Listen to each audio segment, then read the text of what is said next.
আমরা গিয়েছিলাম কিন্তু মেয়ের কর্ণপাত করেছি, তাই আমরা বাধ্য হয়ে এই রাস্তা অবরোধ করেছি। আমরা পুলিশের কাছে কথা দিলাম, তারা প্রতিশ্রুতি দিলেন যে আমাদের এই কপি সেখানে পৌঁছে দিলেন। তাই সকলকে আমরা পক্ষ থেকে আমরা যে দীর্ঘক্ষণ অবরোধ করলাম, এই অবরোধ আমরা তুলে নিচ্ছি।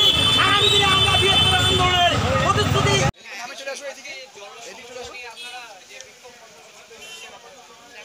আমরা তো এসইউসিআই কমিউনিস্ট দলের পক্ষ থেকে এবং শিলিগুড়ি লোকালের পক্ষ থেকে আমরা প্রথমে জলের সমস্যাটা যেভাবে দেখা দিয়েছে, 15 দিন আগে মেয়র বলছিলেন যে মহানন্দা ব্রিজ থেকে মহানন্দা সেতু নদীর থেকে জলগুলো সরবরাহ করা হবে এবং পাবলিককে সেই জল কর্পোরেশনের মাধ্যমে দেওয়া হবে।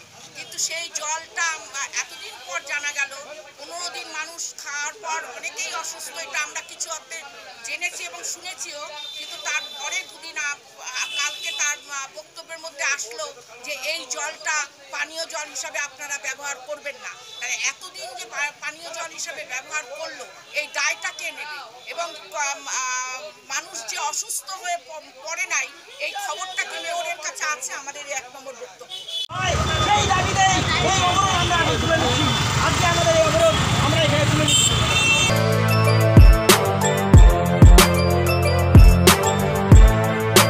এখন অনেক বড় শ্রী লেদার্স হাওড়া ময়দান। আপনি কি জটিল কিছু সমস্যায় ভুগছেন, সমাধান পেতে চান? যোগাযোগ করুন প্রখ্যাত জ্যোতিষ ও তান্ত্রিক মনসারাম ভট্টাচার্যের কন্যা মনসা কন্যার সাথে।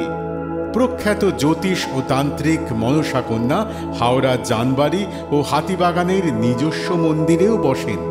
যোগাযোগ 9830106967 আর 9239655323।